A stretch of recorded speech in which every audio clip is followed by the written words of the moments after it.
Почитувани влюбеници во културата, уметноста и литературата, добре дојдовте во емисијата Астрорум.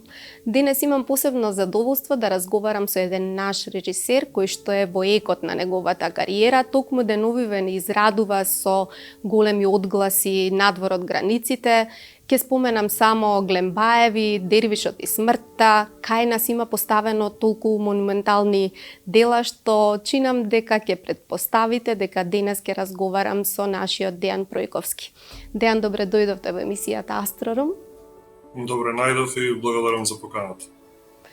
Невозможно е јас да ги добрам сите ваши поставки, сите ваши награди, успеси, надвори дома, но затоа вие сте тука и ќе имате половина час, колку што можеме вака да споделиме важни моменти од вашиот животен и творечки пат. Последно нешто што се случи е монодрамата на Скопско лето заедно со вашата сопруга. Јас имав среќа да присуствувам на премиерата, на вистина еден текст со кој што докажувате дека не сте само мајстор за големи поставки, туку ете и за такви мали каде што докажувате дека помалку е повеќе. Ајде да почнеме од денешнинава пред да ве вратам далеку поназад на вашите корени. Кажете ми нешто за монодрамата. Ке се случеше ли да не се случеше ковидот? Сега имаше доволно време за размислување, за крчкање на една ваква навистина тешка форма, особено за актер.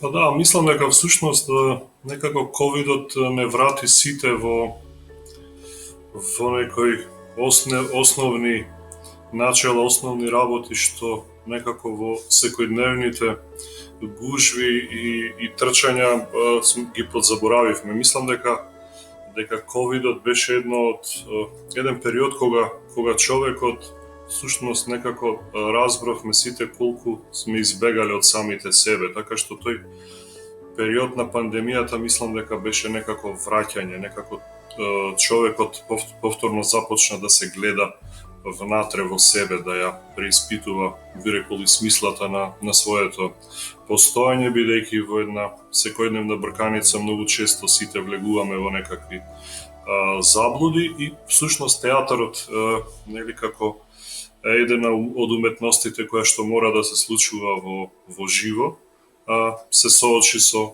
би рекол, смислата на своето постоење.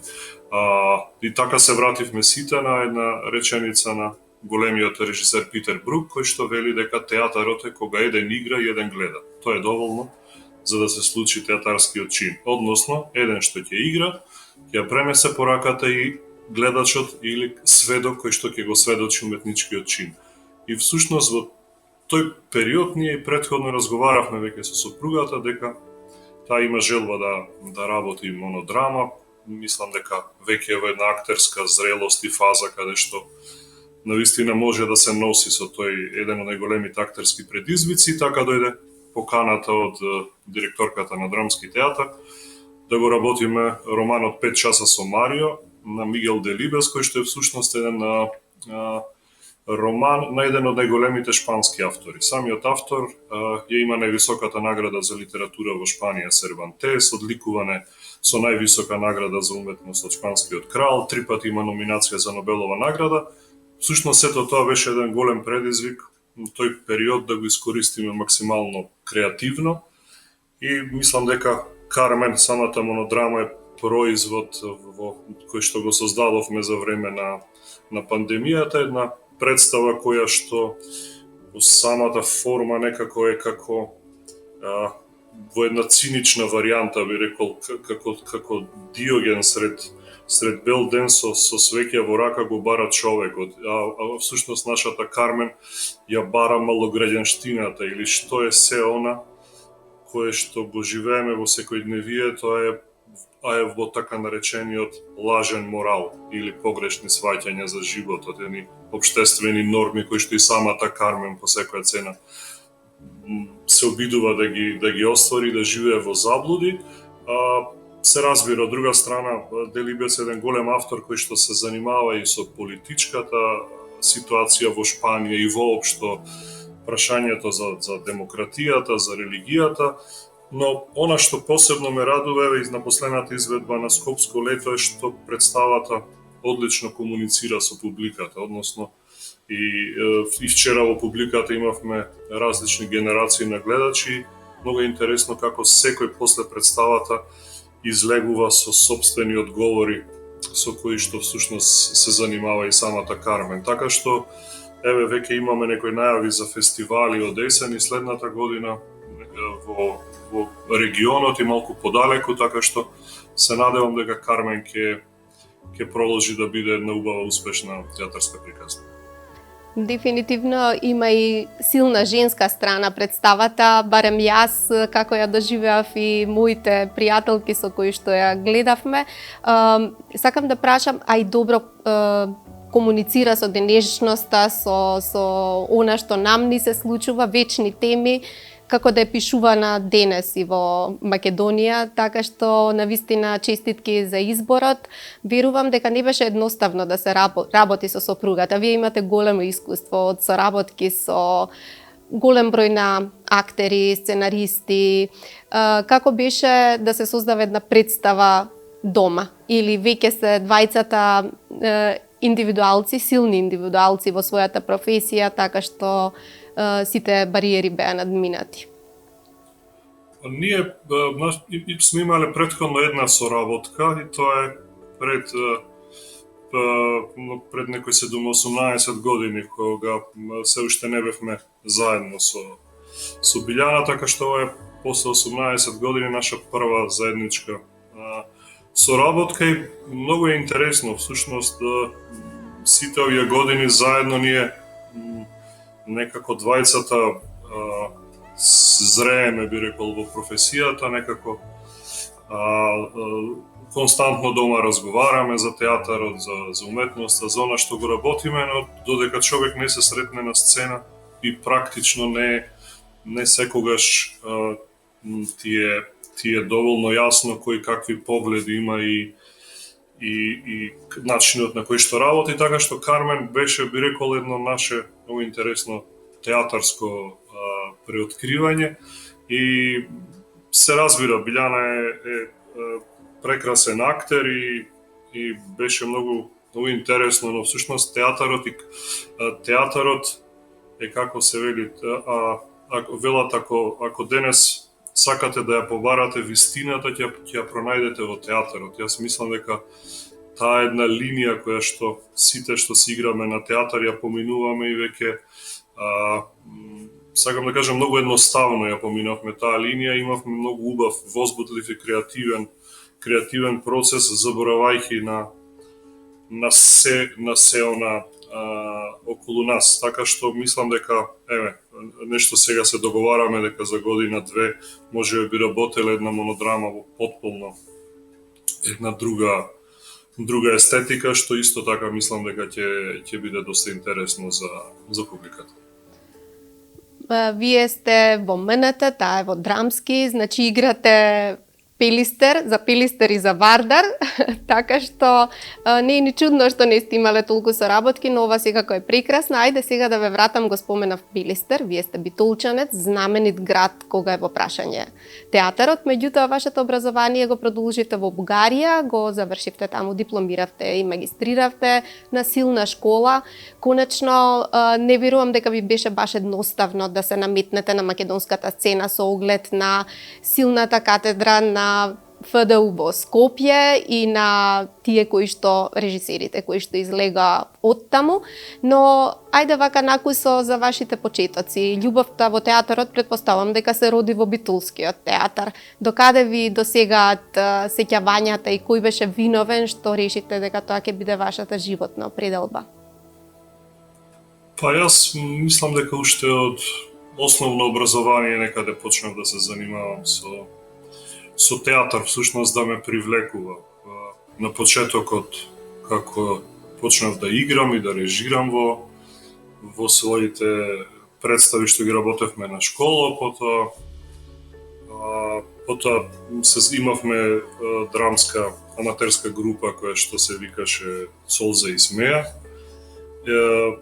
Во битолскиот театар мислам дека буквално ги поминав средношколските денови, помагајќи во изработката на сценографијата, на се она што може да се помогне, просто само да се биде таму, да се дише тој театарски воздух.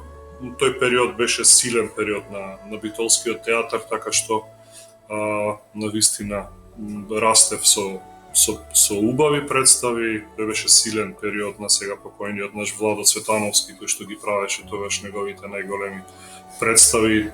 Тоа беше мојот прва средба со нешто што беше за мене вистински театар.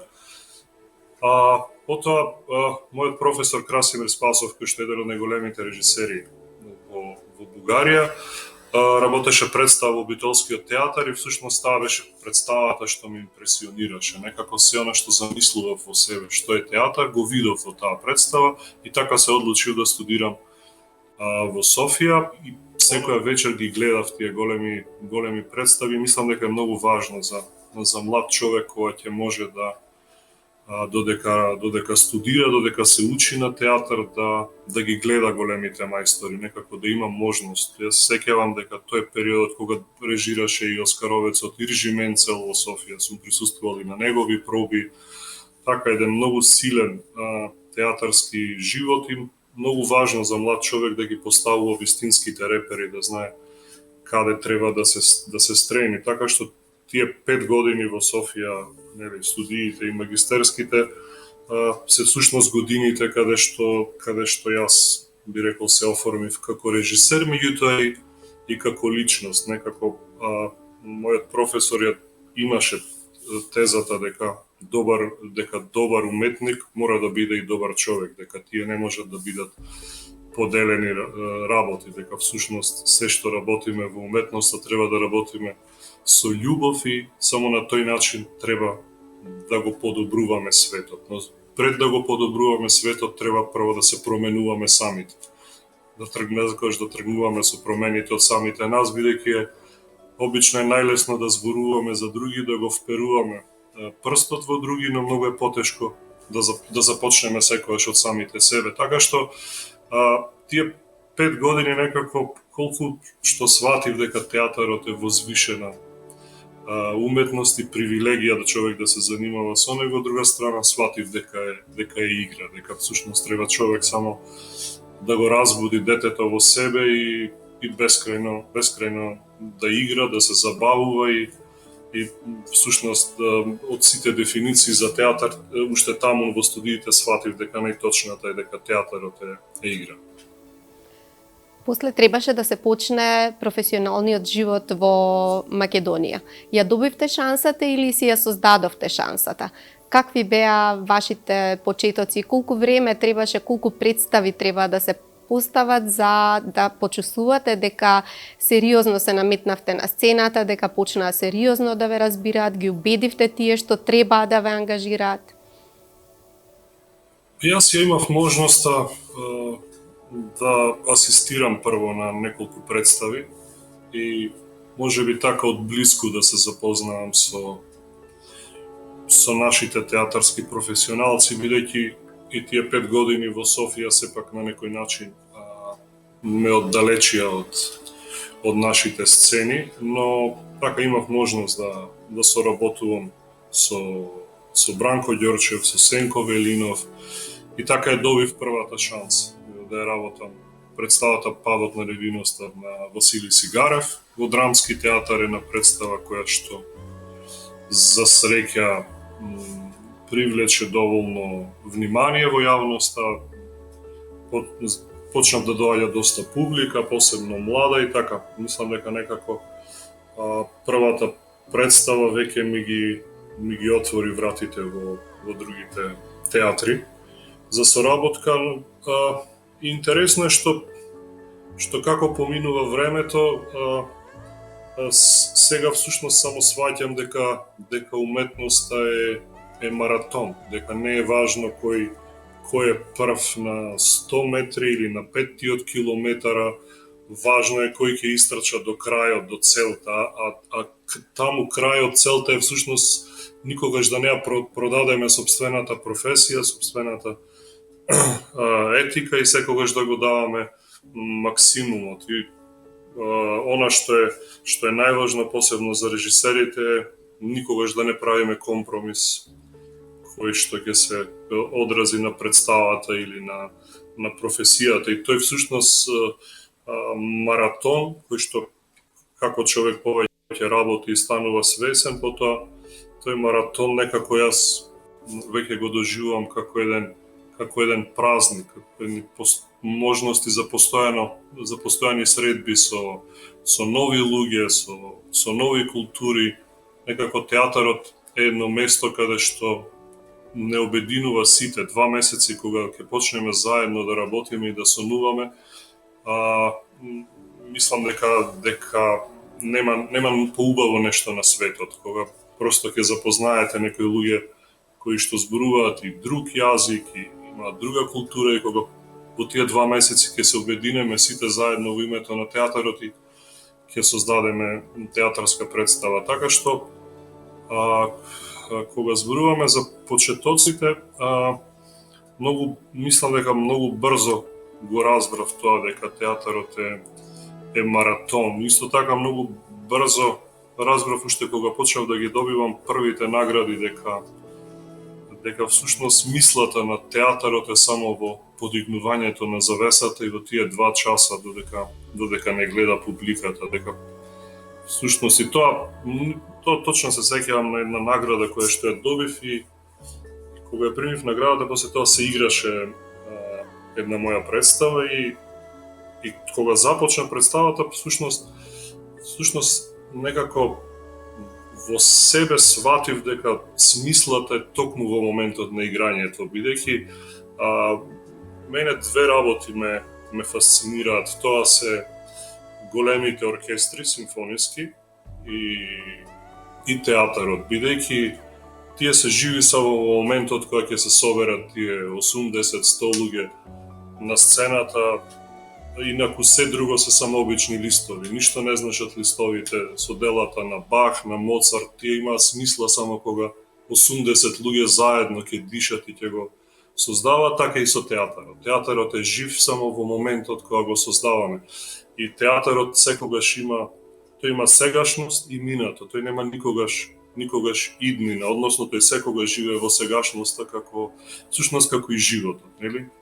Ние само разговараме за иднината, но и додека разговараме, ова што сега го кажувам дека станува минато, и некако мислам дека многу рано го сватив тоа што е всушност нашата основна смисла, и тој еден маратон кој што човек е многу важно да го најде вистинскиот пат и начин како да го оди. Значи, вие сте заложник за колективно создавање уметност, односно сте фасцинирани од самиот тој чин, да, и токму така. Тоа го двои театарот од филмот, нели, живее во мигот. Јас сакам да ве прашам, бидејќи како што најавив на почетокот, на вистина нема да можам да ги добрам сите ваши представи и признанија кои што следаа после нив, но дали можете да издвоите вака 2 сета на представи кои што, ако ве замолат да направите портфолио, да се представите пред некое високо стручно жири, на кои представи сте горди, а кои ви се посебно драги заради одгласот кај публиката, и дали можеби тие представи се преклопуваат. Во таа смисла, што мислите, дали размислувате, како ќе се обратите на одредена публика, кон кого целите, или можеби критиката доаѓа отпосле, сепак е важно кој седи во публиката, па макар да е тој еден што го споменавте? Се обидувам секогаш кога работам во нова средина, во ново место, да колку што можам повеќе да се движам меѓу луѓето од тој град. Некогаш знам да се прошетам и низ пазарот, низ нивниот голем пазар, да ги посетам некогаш нивните храмови. Некако се обидувам да го осетам пулсот на градот и на народот. Мислам дека она што ми е важно е некако, посебно кога работиме во големи, во репертоарни театри, особено оние кои во своето име го имаат и народен театар или државен театар.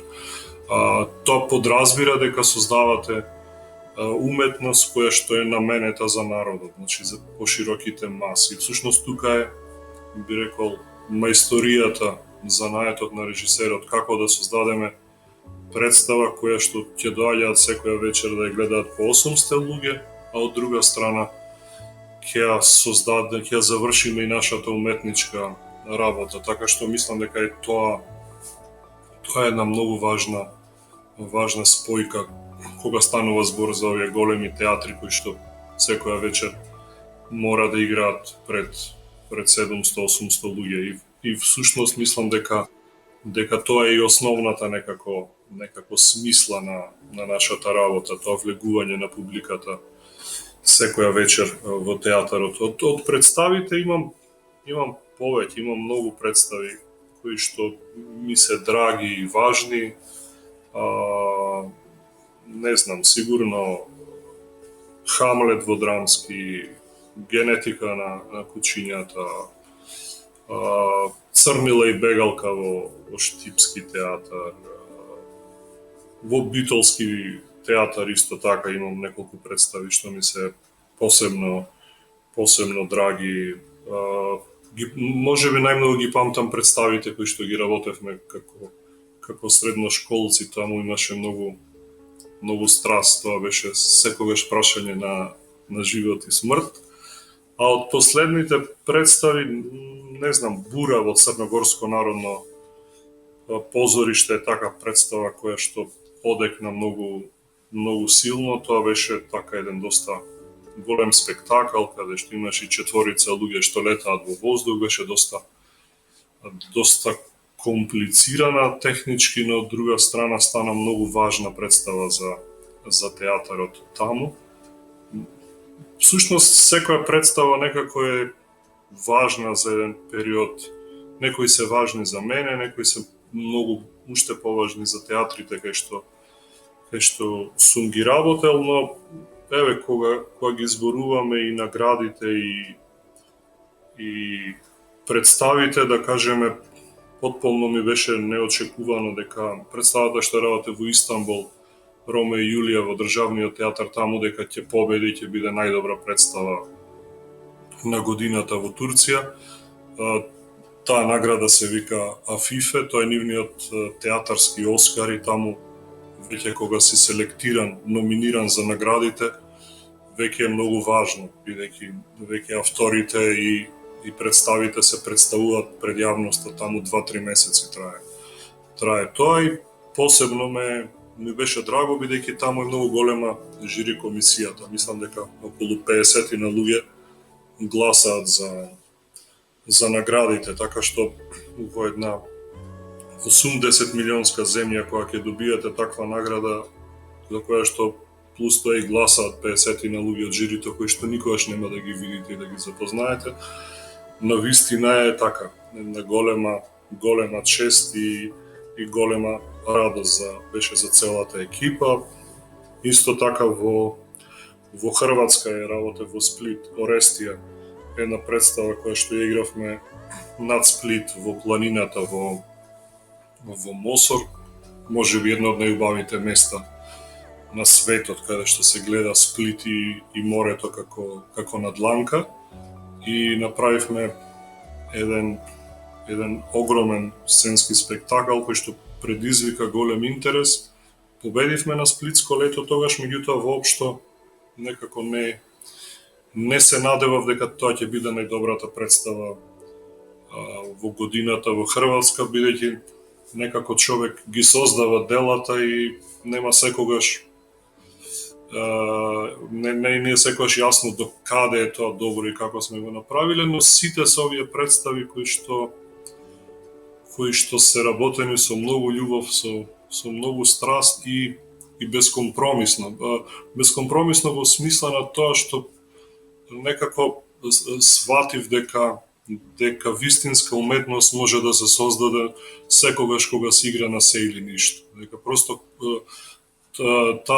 немањето компромис е најважен во создавањето, во откривањето, односно кога човек како автор излегува од својата комфортна зона, кога не се држиме во просторот што ни е јасен, него всушност експериментираме секогаш со формата, со јазикот кој што го создаваме и само така може да создадеме, да се роди вистинска уметност. Или јас мислам дека тоа е најблиску како скокање со падобран, дека всушност вистинското чувство дека летате се тие секунди додека летате слободно пред да го отворите падобранот. И дека во уметноста само треба голема храброст што подолго да летате без отварање на падобранот и секако да знаете кога да го отворите, но тој слободен пат, тоа креирање безусловно, мислам дека е тука смислата некако на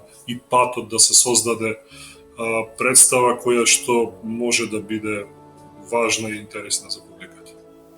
Дејан, сигурно е пријатно чувството да се читаат критики дека еден театар пораснал токму со представите на Дејан Пројковски, како што е театарот во Бања Лука. Вие со последниве успеси го докажавте тоа. Сега споменавте нешто кога е вистинското време, кога е мерката. Јас сакам да ве прашам, бидејќи вие знаете со минимум средства раскошно да представите некој текст, но знаете и да не штедите во вон театарските, би ги рекла, средства кога за тоа има потреба. Не ви беше тешко да побарате да излезе цел еден конј, цела една птица на представа, ако има за тоа потреба? Кажете ми како ја одредувате мерката? Тешко ли е да се оцени кога е доволно самиот текст да го каже она што треба да го каже, а кога за тоа се потребни и други начини? Мислам дека многу работи зависат прво од материјалот за работа што го одбираме. Да кажеме, во Бања Лука тргнавме да го работиме Дервишот и смртта на Меша Селимовиќ, кој што е прогласен за еден од најдобрите романи на 20-тиот век. И она што се обидувам последните години е како да го преведам романот на сценски јазик. Односно,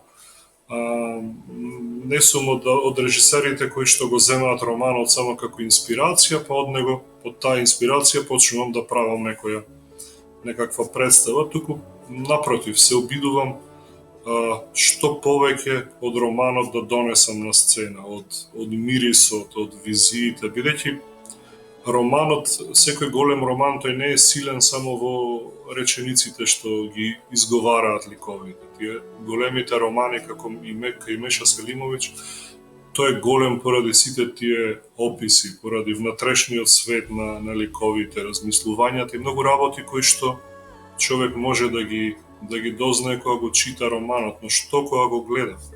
И всушност некако се обидувам режијата да биде еден мост кој што мудро ќе го пренесе романот на сцена и ќе создадеме сценски јазик и визија која што ќе биде моќна, силна, но ќе биде на нивото на романот.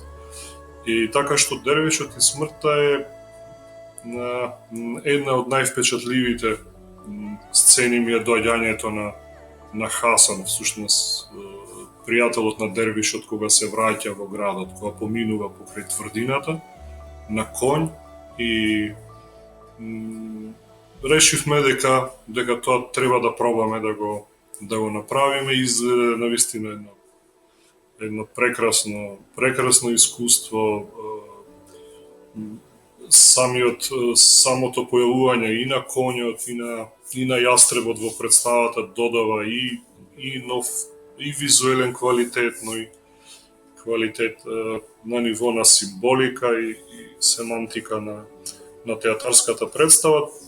Така што да, би рекол кога ги определувам, тоа зависи од материјалот со кој што почнуваме да го работиме, а и некако сега театрите веќе ме научија, па така што кога одбираме големо дело, некако и тоа е заедничка одлука кога и тие имаат голем предизвик. Како што е Народниот театар во Бања Лука, тие самите многу свесно одлучивме дека ќе направиме една голема продукција, која што сега играше и во Белград, и во Нови Сад. Би рекол, некако го има животот кој што сакавме да го има, да стане важна представа, која што ќе го покаже во вистинско светло театарот од Бања Лука. И секогаш е многу интересно кога ќе се вратите во театар каде што веќе сте направиле представа што е важна и добра за нив или добро ја оценила критиката, и таков беше сега случајот кога се вратив кај нив со генетика на Глембаеви на нашиот Венко Андоновски. Многу е интересно бидејќи веќе научив дека следната представа мора да биде потполно различна естетика, не треба да биде ни приближна, за да може прво и публиката и актерскиот ансамбл многу лесно да се оттргне од овој материјал што сме го работеле, така што тука за тоа се одлучив во една модерна жестока драма, како што е текстот на Венко. Исто така би сакал да спомнам како еден од убавите предизвици беше пред 2 години, 2,5, кога работев во Софија, во Народниот театар. Браќа Карамазови, тоа е можеби една од најголемите представи што сум ги направил по формат и како сценски спектакл, бидејќи на вистина 15 од актерскиот ансамбл актери кои што се најголемите актери на бугарскиот театар. И всушност тоа ја прави представата уште поголема од сето тоа што сме го направиле сите, што сме го вложиле. И се сеќавам на еден колега режисер од Софија кој што дојде да ја гледа представата и ми рече воопшто не сакам да коментирам дали е представата добра. Шокиран дека 4 сати во денешно време млади луѓе 800 ги гледам во салата кои што ја гледаат представата, кои што позади на службениот влез на театарот ги чекаат актерите за автограми, да се сликаат. Тој ми вели, тоа е големата победа, всушност, која што сте ја добиле заедно со актерите, да играте 4 часа Достоевски, една бескомпромисна класика и вистински театар кој што, како да кажам, кој што не се додворува на публиката по секоја цена. Всушност, бара и публиката некако да биде поангажирана, посвесна на едно доста би рекол силно, емотивно и жестоко патување во тие 4 часа на сцената. И јас бев речиси убедена дека овој половина час ќе помине многу брзо, но со интенција не ве прашував за вашата педагошка дејност, не ве прашував за менаџерскиот сегмент од вашата кариера, затоа што вие покажавте дека ни сите премрежиња многу успешно поминувате со најсилното оружје, со вашиот режисерски и театарски јазик, постојано во континуитет одушевувате со различни естетики, иако морам да забележам дека силно се чувствува вашиот печат. И сосема на крајот само да ми кажете, бидејќи доживеавте такви грандиозни представи, многу зад вас и општествени и стручни награди, што е тоа што може да биде следниот ваш голем предизвик? Дали веќе работите на некое литературно дело? И пред да ми го одговорите ова, ќе ви кажам кога сме кај литературата, вие кога сакате може да поидете во literatura.mk во една од книжарниците да си одберете нешто, можеби таму ќе ја најдете следната инспирација во некоја книга што е подарок и сеќавање од оваа емисија. Со задоволство ќе дојде. Благодарам. Имам некои 2 теми вака големи што си ги зададов во животот. Едната е да се обидам колку што можам повеќе од делата на Шекспир да поставам другото е се разбира Достоевски, кој што ме фасцинира, а исто така македонската драматургија, македонското народно творештво, не знам, кој ќе почнеме од зборникот на браќата Миладиновци преку Цепенков, поезијата на Рацин, просто мислам дека толку многу материјал имаме тука наш кој што би рекол и обврска на нашата генерација да го прераскажуваме и да го наоѓа тоа патот до гледачот. Така што сега Венко Андоновски заврши еден најнов текст кој што ќе видиме во кој театар ќе го работиме. Тоа е вака, многу сум среќен и возбуден за тој текст. Големиот предизвик ми е Казанова. Тоа е нешто следно што ќе го работам во Белград. Сега и еден голем предизвик како една голема тема како што е Казанова да се преведе на сценски јазик. Не знам, ги сакам големите автори, големите дела, бидејќи во секој од нив ја има смислата на нашето постоење на оваа цивилизација, од друга страна ги има прашањата и стравовите и дилемите со кои што живее секојдневниот човек. Всушност, затоа се и тие големи обстанале толку години да бидат дел од нашата цивилизација. Дејан, јас ви благодарам за овој инспиративен разговор, ви посакувам уште многу успеси за разбира на наше задоволство. Довидување и се гледаме во нека следна прилика. Ви благодарам на поканата и на убавите прашања, како што всушност го правите тоа и на секоја ваша емисија.